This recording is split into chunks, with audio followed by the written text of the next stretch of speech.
الحمد لله رب العالمين والصلاة والسلام على سيد الأنبياء والمرسلين نبينا محمد وعلى آله وصحبه أجمعين أما بعد. وجوب حج. ہم نے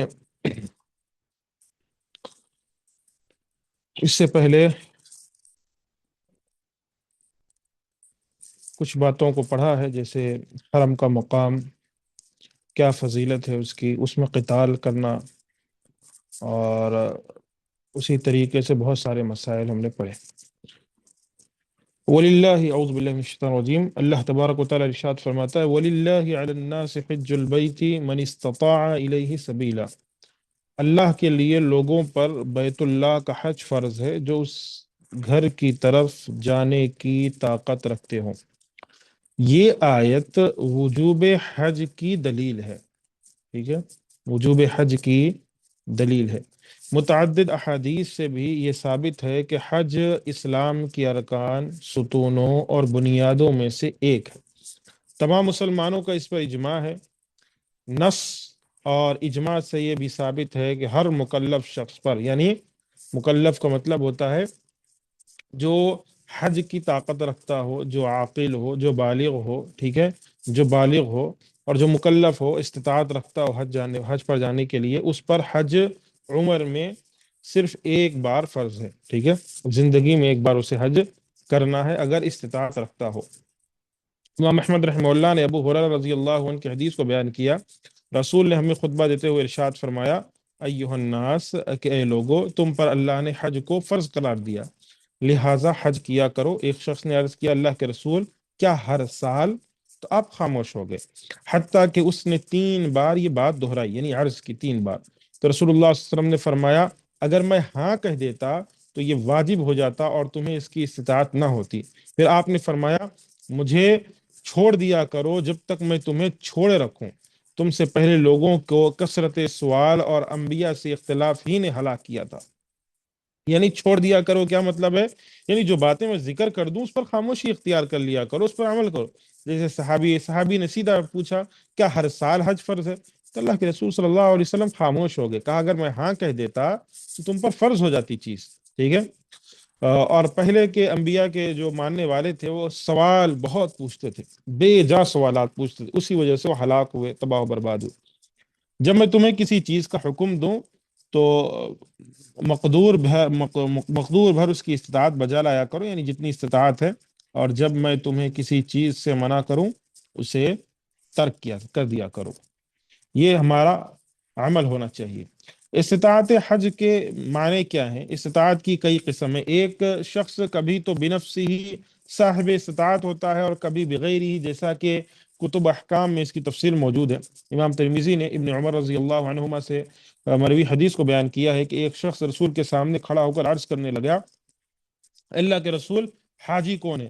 فرمایا غبار آلود اور میل کچیل سے اٹا ہوا. ایک دوسرے شخص نے کھڑے ہو کر عرض کیا اللہ کے رسول، کون سا حج افضل ہے؟ فرمایا جس میں بلند آواز سے تلبیہ پکارا جائے اور کثرت سے قربانی کا خون بہایا جائے. ایک اور شخص نے کہا اللہ کے رسول، راستے سے کیا مراد ہے؟ فرمایا زاد راہ اور سواری.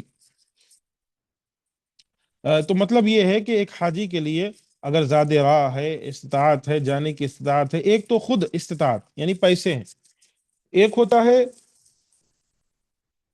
پیسے تو ہیں لیکن جا نہیں سکتے. کیوں؟ کیونکہ محرم ساتھ میں نہیں ہے. جیسے خواتین کے لیے محرم شرط ہے، وہ کسی اور کے سہارے ہی جائیں گے، خود تو بذات خود نہیں جا سکیں گے. تو یہ سارے وسائل ہونا ضروری ہوتا ہے. امام حاکم نے انس رضی اللہ عنہ کی حدیث کو بیان کیا کہ رسول اللہ صلی اللہ علیہ وسلم سے فرمان الہی ہے من استطاع الیہ سبیلا کے بارے میں پوچھا گیا اور عرض کی گئی اللہ کے رسول سبیل سے کیا مراد ہے؟ فرمایا الزاد والراحلہ، زاد راہ اور سواری. امام حاکم نے کہا یہ حدیث صحیح مسلم کی شرط کے مطابق ہے، لیکن امام بخاری و مسلم نے اسے بیان نہیں کیا. امام احمد نے ابن عباس سے مروی حدیث کو بیان کیا کہ رسول اللہ صلی اللہ علیہ وسلم نے ارشاد فرمایا من اراد الحج فلیتعجل، جو شخص حج کا ارادہ کرے تو اسے جلدی کرنی چاہیے. جلدی کرنے کا مطلب کیا ہے؟ جب استطاعت ہو جائے جانے کی تو اس میں ٹال مٹول نہیں. جیسے ہوتا ہے نا بعد میں چلے جائیں گے، ابھی نہیں، آئندہ سال، آئندہ سال، جبکہ استطاعت ہو گئی ہے، یعنی اب جا سکتے ہیں، ساری چیزیں، سارے وسائل مہیا ہو چکے ہیں، لیکن ٹال مٹول ہو رہا ہے، تو یہ صحیح عمل نہیں۔ اور جو شخص حج کا انکار کرے وہ کافر ہے، ٹھیک ہے، وہ بولے کہ اسلام میں حج ہے ہی نہیں، ایسا شخص کافر ہے۔ آ، جیسے قرآن مجید میں اللہ نے ارشاد فرمایا وَمَن كَفَرَ فَإِنَّ اللَّهَ غَنِيٌّ عَنِ الْعَالَمِينَ، جس نے کفر کیا تو بے شک اللہ ساری دنیا سے بے پرواہ ہے۔ ابن عباس، امام مجاہد اور دیگر کئی ائمہ تفسیر فرماتے ہیں جو شخص فریض حج کا انکار کرے وہ کافر ہے۔ حافظ ابو بکر اسماعیلی نے حضرت عمر بن خطاب رضی اللہ عنہ کی روایت کو بیان کیا کہ جس شخص کو حج کی طاقت ہو اور وہ حج نہ کرے تو برابر برابر ہے، خواہ یہودی ہو کے مر جائے یا عیسائی۔ عمر تک اس روایت کی سند صحیح ہے رضی اللہ عنہ۔ کہنے کا مطلب یہ ہے کہ وہ ذکر کر رہے ہیں کہ استطاعت ہونے کے باوجود نہیں کر رہا ہے، یا تو یہودی ہو کے مرے یا عیسائی ہو کے مرے، کوئی فرق نہیں، کیونکہ حج کرنا فرض ہو گیا اس کے اوپر، اور وہ ایک فرض کو چھوڑ رہا ہے۔ اس کے بعد اللہ تبارک و تعالیٰ آگے ارشاد فرماتا ہے قُلْ يَا أَهْلَ الْكِتَابِ لِمَ تَكْفُرُونَ بِآيَاتِ اللَّهِ وَاللَّهُ شَهِيدٌ عَلَى مَا تَعْمَلُونَ۔ اے نبی کہہ دیجئے اہل کتاب تم اللہ کی آیتوں کا انکار کیوں کرتے ہو، اللہ اس پر گواہ ہے جو کچھ تم کرتے ہو، کہہ دیجئے، ٹھیک ہے، واللہ شہید، شہید کا معنی ہوتا ہے گواہ کے۔ پھر آگے قل یا اہل الکتاب لم تصدون عن سبیل اللہ من آمن تبغونها عوجا وانتم شہداء وما اللہ بغافل عما تعملون۔ کہہ دیجئے اے اہل کتاب تم اس شخص کو اللہ کے راستے سے کیوں روکتے ہو جو ایمان لے آیا، تم چاہتے ہو کہ وہ ٹیڑھے راستے پر چلے، حالانکہ تم خود اس کے سیدھی راہ پر ہونے کے گواہ ہو، اور تم جو کچھ کرتے ہو اللہ اس سے غافل نہیں ہے۔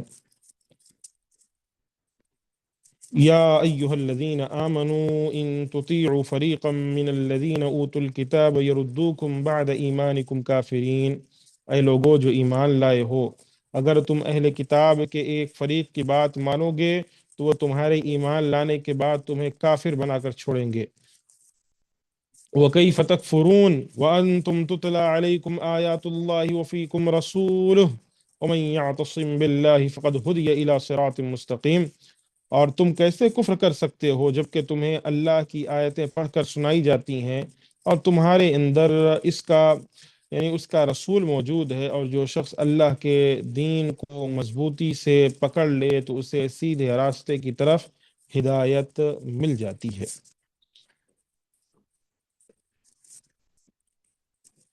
ان آیات میں کفر اور اللہ کے راستے سے روکنے کی وجہ سے اہل کتاب کی ملامت ہے۔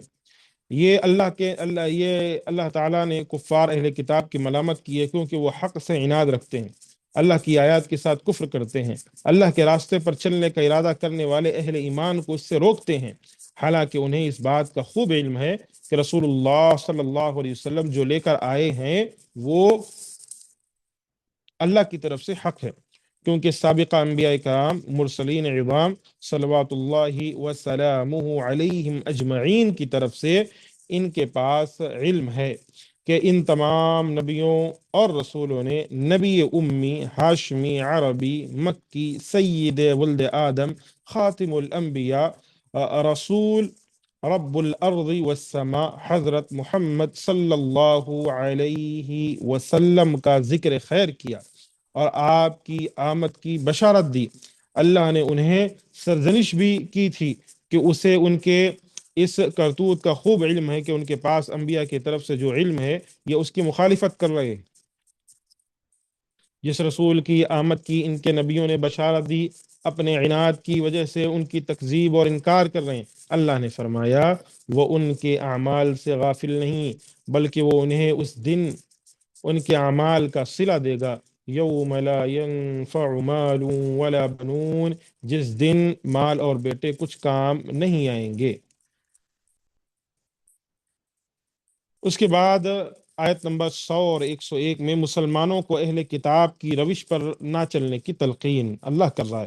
اللہ اپنے بندوں یعنی مومن بندوں کو تلقین فرما رہا ہے کہ وہ اہل کتاب میں سے ان لوگوں کی بات نہ مانے جو مومنوں سے ان کی نعمتوں کی وجہ سے حسد رکھتے ہیں، جن سے اللہ نے انہیں اپنے فضل و کرم سے نوازا ہے اور اپنے رسول کی ان میں بعثت سے انہیں سرفراز فرمایا، جیسا کہ ارشاد باری تعالیٰ ہے وَدَّ كَثِيرٌ مِّنْ أَهْلِ الْكِتَابِ لَوْ يَرُدُّونَكُم مِّن بَعْدِ إِيمَانِكُمْ كُفَّارًا حَسَدًا مِّنْ عِندِ أَنفُسِهِمْ، بہت سے اہل کتاب اپنے دل کی حسد سے یہ چاہتے ہیں کہ ایمان لا چکنے کے بعد یعنی ایمان لانے کے بعد تم کو کافر بنا دیں۔ اسی طرح یہاں فرمایا ان تطیعوا فریقا من الذین اوتوا الکتاب یردوکم بعد ایمانکم کافرین، اگر تم اہل کتاب کے کسی فریق کا کہاں مان لو گے وہ تمہیں ایمان لانے کے بعد کافر بنا دیں گے۔ اللہ تبارک و تعالیٰ نے کتنی اہم بات ذکر فرمائی۔ آج بھی اگر کوئی شخص اہل کتاب کے راستے پر چلتا ہے تو دیکھو اس کے دل میں ایک سافٹ کارنر بننا شروع ہو جاتا ہے غیر اسلامی جو مذاہب ہے، جو اسلام کے علاوہ جو ادیان ہیں ان کے تعلق سے۔ پھر وہ کہتا ہے کہ یہ بھی صحیح ہے، انہوں بھی صحیح ہیں، یہ جو کام کر رہے ہیں یہ غلط نہیں کر رہے ہیں، ہم سب کو انسانیت کے ناطے جو ہے ایک ہونا چاہیے۔ پھر وہ قسم قسم کی بکواس شروع کر دیتا ہے، ٹھیک ہے۔ اور یہودی اور نصرانی یہی چاہتے ہیں کہ مسلمانوں کو اسلام سے بھٹکایا جائے، اسی لیے وہ ہمیشہ کبھی عورتوں پر وار کرتے ہیں، کبھی مسلم نوجوانوں پر وار کرتے ہیں، کبھی مسلم بچوں پر وار کرتے ہیں، طریقے استعمال کرتے ہیں، حربے استعمال کرتے ہیں وہ۔ پھر آگے اللہ فرماتا ہے وَكَيْفَ تَكْفُرُونَ وَأَنْتُمْ تُتْلَى عَلَيْكُمْ آيَاتُ اللَّهِ وَفِيكُمْ رَسُولُهُ، اور تم کیوں کر کفر کرو گے جبکہ تم کو اللہ کی آیتیں پڑھ کر سنائی جاتی ہیں، تم میں اس کے پیغمبر موجود ہیں، یعنی تمہاری طرف سے کفر کا ارتکاب بہت بعید ہے، اور اللہ تمہیں اس سے بچائے کیونکہ اللہ کی آیات اس کے رسول پر رات دن نازل کی جا رہی ہیں، اور وہ ان آیات کی تم پر تلاوت فرما رہے ہیں اور تم انہیں پہچان رہے ہیں، یعنی تم تک انہیں پہنچا رہے ہیں۔ یہ آیت ایسے ہی ہے جیسے کہ یہ آیت کریمہ ہے کہ وَمَا لَكُمْ لَا تُؤْمِنُونَ بِاللَّهِ وَالرَّسُولُ يَدْعُوكُمْ لِتُؤْمِنُوا بِرَبِّكُمْ وَقَدْ أَخَذَ مِيثَاقَكُمْ إِن كُنتُم مُؤْمِنِينَ، تم کیسے لوگ ہو کہ اللہ پر ایمان نہیں لاتے جبکہ پیغمبر تمہیں بلا رہے ہیں تم اپنے پروردگار پر ایمان لاؤ، یقیناً وہ تم سے اس کا پختہ عہد بھی لے چکا ہے اگر تم مومن ہو۔ اسی طرح حدیث میں آیا ہے کہ ایک دن نبی نے اپنے صحابہ سے پوچھا ایمان کے اعتبار سے کون سے مومن تمہارے نزدیک زیادہ پسندیدہ ہیں؟ انہوں نے جواب دیا فرشتے۔ آپ نے فرمایا وہ ایمان کیوں لائیں جبکہ وہ تو اپنے رب کے پاس ہیں؟ تو صحابہ نے عرض کیا پھر انبیاء۔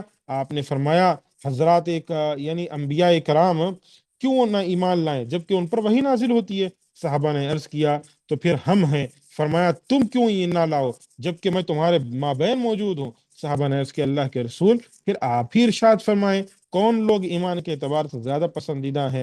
فرمایا وہ لوگ جو تمہارے بعد آئیں گے، وہ صحائف کو پائیں گے تو ان کے مطابق ایمان لے آئیں گے، یعنی اس کا تعلق نبی کی وفات کے بعد سے جو لوگ ہیں ان سے ہے، یعنی اللہ کے نزدیک سب سے زیادہ پسندیدہ لوگ یہ ہیں، ٹھیک ہے، ایمان کے اعتبار سے،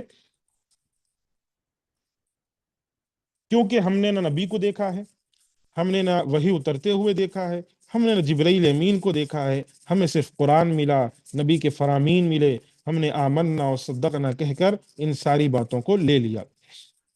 پھر اللہ نے فرمایا وَمَن يَعْتَصِم بِاللَّهِ فَقَدْ هُدِيَ إِلَىٰ صِرَاطٍ مُسْتَقِيمٍ، جس نے اللہ کی ہدایت کی رسی کو مضبوطی سے پکڑ لیا وہ سیدھے راستے لگ گیا، یعنی اس کے ساتھ ساتھ اللہ کی ہدایت کی رسی کو مضبوط پکڑنا، اس کے ذات گرامی پر بھروسہ کرنا ہی ہدایت کا ذریعہ ہے، ضلالت سے دور رہنے کا سامان ہے، رشد و بھلائی کا وسیلہ ہے، سیدھا راستہ اور مراد پا لینے کا طریقہ ہے۔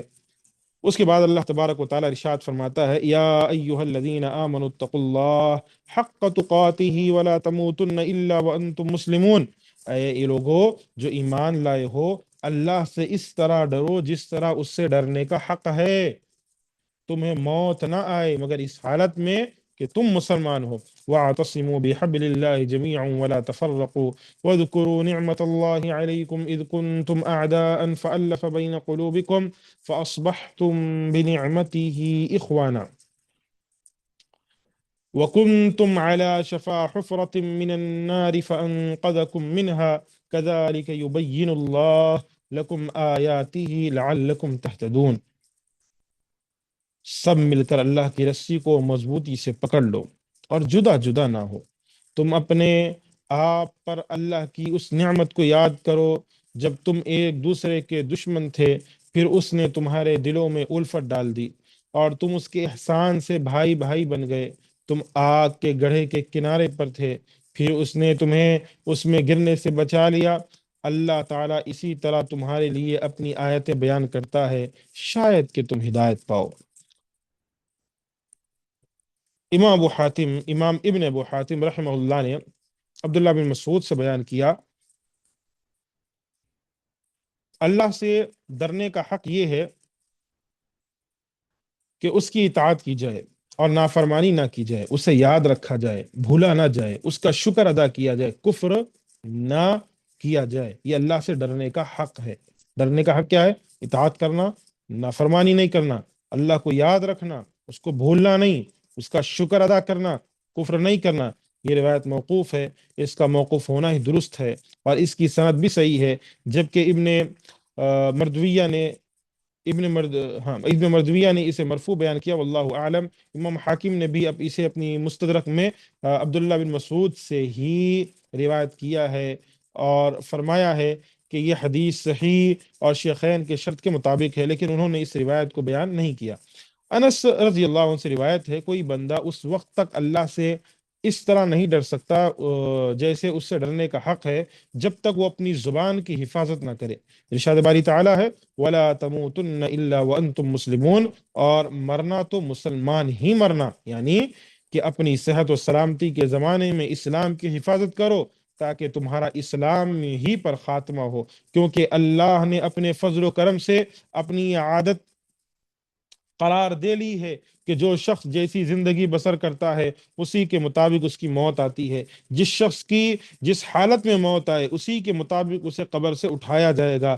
ہم اللہ سے پناہ مانگتے ہیں کہ ہم اسلام کے خلاف زندگی بسر کریں۔ امام احمد رحمہ اللہ نے مجاہد کی روایت کو بیان کیا ہے کہ لوگ بیت اللہ کا طواف کر رہے تھے، ابن عباس بھی اس وقت بیٹھے ہوئے تھے اور آپ کے پاس ایک چھڑی بھی تھی۔ آپ نے بیان کیا کہ رسول صلی اللہ علیہ وسلم نے فرمایا، رسول صلی اللہ علیہ وسلم نے آیت کریمہ یا ایھا الذین آمنوا اتقوا اللہ حق تقاتہ ولا تموتن الا وانتم مسلمون کی تلاوت فرمائی اور فرمایا کہ اگر جہنم کے تھوہر درخت کے، یعنی اگر جہنم میں زقوم کا درخت جو ہے ایک قطرہ گرا دیا جائے اس زمین پر، دنیا میں، تو تمام روئے زمین کے لوگوں کی زندگی تلخ کر دے، یعنی ان کی زندگی جو ہے اجیرن ہو جائے، تو ان لوگوں کا کیا حال ہوگا جن کا کھانا ہی یہ درخت ہے، یعنی تھوہر کہا جاتا ہے اسے، زقوم کا درخت مشہور ہے قرآن مجید میں اس کا ان شجرۃ الزقوم طعام الاثیم ذکر ہے۔ اسی طرح اس حدیث کو امام ترمذی، نسائی، ابن ماجہ، ابن حبان نے اپنی صحیح میں اور امام حاکم نے اپنی مستدرک میں روایت کی۔ امام ترمذی نے اسے حسن قرار دیا، امام حاکم نے کہا ہے کہ حدیث شیخین کے شرط کے مطابق ہے، لیکن انہوں نے اسے بیان نہیں کیا۔ امام احمد رحمہ اللہ ہی نے حضرت جابر رضی اللہ عنہ کی حدیث کو بیان کیا ہے، میں نے رسول اللہ صلی اللہ علیہ وسلم کو اپنی وفات سے 3 دن قبل یہ ارشاد فرماتے سنا کہ تم میں سے کوئی شخص فوت نہ ہو مگر اللہ عز و جل کے ساتھ حسن ظن رکھتا ہو۔ صحیح بخاری و مسلم میں ابو ہریرہ رضی اللہ عنہ سے روایت ہے کہ رسول اللہ صلی اللہ علیہ وسلم نے ارشاد فرمایا، اللہ تعالیٰ ارشاد فرماتا ہے کہ میرا بندہ میرے پاس جیسا گمان رکھتا ہے میں اس کے ساتھ ویسا ہی سلوک کرتا ہوں۔ تو اللہ کے ساتھ ہمیشہ اچھا گمان رکھنا چاہیے، بدگمانی نہیں، ٹھیک ہے؟ اللہ سے ہمیشہ یاد رکھیے کبھی مصیبت آئی، قدر اللہ ما شاء فعل، یہ ہمارے حق میں تھی، ہمارے لیے جو بھی بہتر اللہ سمجھے وہ کرے۔ ہمیشہ اچھی بات کہنا چاہیے، بری بات نہیں۔ اے اللہ تو ہمارے لیے، ہمیں تو کیوں مصیبت میں ڈال رہا ہے؟ ہم ہی ملے ہیں پوری دنیا کے اندر، ہمارے ساتھ ہی ایسا ہوتا ہے، ہم فلانے ہو گئے، ہم تو تباہ ہو گئے، ہمیں اللہ ایسا ہو گیا، فلانے ہو گیا۔ نہیں نہیں، کچھ بھی پریشانی آئی، قدر اللہ، ان للہ و انا الیہ راجعون، یہ چیزیں ہیں، یہ زبان پہ یہ الفاظ آنے چاہیے، کوئی پریشانی آ جائے اللہ کو جو منظور تھا، اللہ نے ہمارے لیے کچھ بہتر سوچا ہوگا، اس سے اچھا کہیں سوچا ہوگا، اس سے بہتر کچھ دیکھا ہوگا اللہ نے ہمارے لیے، یہ چیزیں اچھی، یہ حسن ظن اپنے رب کے تعلق سے رکھنا چاہیے، تو اللہ بھی اپنے بندوں کے ساتھ ویسا ہی سلوک کرتا ہے۔ اللہ تعالیٰ کی رسی کو مضبوط تھامنے اور جماعت کے ساتھ مل کر رہنے کا حکم، ارشاد باری تعالیٰ ہے وَاعْتَصِمُوا بِحَبْلِ اللَّهِ جَمِيعًا وَلَا تَفَرَّقُوا، کہ تم اللہ کی رسی کو مضبوطی سے تھامے رکھو اور اختلاف نہ کرو، یعنی تفرقے متفرق نہ ہو۔ میں اللہ کی رسی کے بارے میں کہا گیا، یعنی اللہ کی رسی کے بارے میں کہا گیا، اس سے مراد اللہ کا عہد ہے، جیسا کہ اس کے کچھ بعد ایک آیت میں ہے ضربت علیہم الذلۃ اینما ثقفوا الا بحبل من اللہ وحبل من الناس، یہ جہاں نظر آئیں گے ذلت کو دیکھو گے کہ ان سے چمٹ رہی ہے سوائے اس کے کہ اللہ اور مسلمان لوگوں کی پناہ میں آ جائیں، یعنی عہد وہ ذمے میں آ جائیں۔ فرمان الہی ہے ولا تفرقوا، متفرق نہ ہو، تو میں اللہ نے اجتماعیت اختیار کرنے کا حکم دیا اور تفرقہ بازی سے منع کیا۔ بہت سی احادیث مبارکہ میں بھی اختلاف و انتشار کی ممانعت اور اتفاق و اتحاد کا حکم موجود ہے، جیسا کہ صحیح مسلم میں ابو ہریرہ رضی اللہ عنہ سے مروی ہے، رسول اللہ صلی اللہ علیہ وسلم نے ارشاد فرمایا اللہ تعالیٰ تین باتوں کو پسند فرماتا ہے اور تین باتوں کو تمہارے لیے ناپسند فرماتا ہے۔ وہ تمہارے لیے پسند یہ فرماتا ہے کہ تم صرف اس کی عبادت کرو، اس کے ساتھ کسی کو شریک نہ ٹھہراؤ، تم سب اللہ کی رسی کو مضبوطی سے تھام لو، تفرقہ بازی اختیار نہ کرو، جن کو اللہ تمہارا حکمران بنا دے ان کی خیر خواہی کرو، ٹھیک ہے، ان کے ساتھ خیر خواہی کرو۔ جن باتوں کو اللہ تمہارے لیے ناپسند کرتا ہے وہ بے مقصد ادھر ادھر کی باتیں، کثرت سوال اور مال ضائع کرنا، ٹھیک ہے، ادھر ادھر کی باتیں جو کرتے ہیں، سوال بار بار پوچھتے ہیں، بے مقصد سوالات ہوتے ہیں کئیوں کے، بہت زیادہ ڈیپ میں جاتے ہیں، ایسا نہیں ہوا تو کیا ہوگا، ایسا نہیں ہوا تو کیا ہوگا، یہ کثرت سوال سے بچنا چاہیے، اور بے مقصد کی باتیں نہیں، اور مال ضائع کرنے والے، یہ اللہ کو ناپسند ہے۔ اور ارشاد باری تعالیٰ ہے وَاذْكُرُوا نِعْمَةَ اللَّهِ عَلَيْكُمْ إِذْ كُنْتُمْ أَعْدَاءً فَأَلَّفَ بَيْنَ قُلُوبِكُمْ فَأَصْبَحْتُمْ بِنِعْمَتِهِ إِخْوَانًا، اللہ کی اس مہربانی کو یاد کرو جب تم ایک دوسرے کے دشمن تھے تو اس نے تمہارے دلوں میں الفت ڈال دی اور تم اس کی مہربانی سے بھائی بھائی ہو گئے۔ یہ آیت کریمہ اوس و خزرج کے بارے میں نازل ہوئی۔ اوس و خزرج کون تھے؟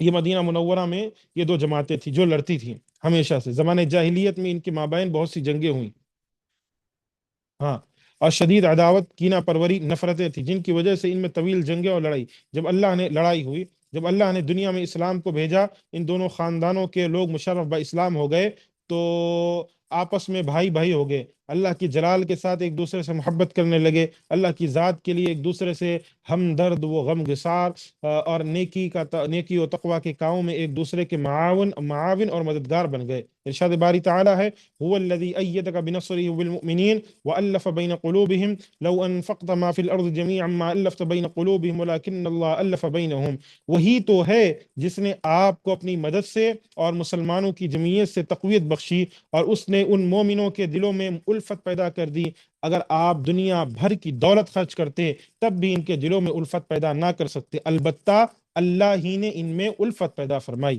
یعنی یہ اللہ کا دین ہے۔ یہ لوگ اپنے کفر کے سبب جہنم کے گڑھے کے کنارے پر تھے، مگر اللہ نے انہیں جہنم سے بچا لیا، ایمان کی ہدایت سے نوازا۔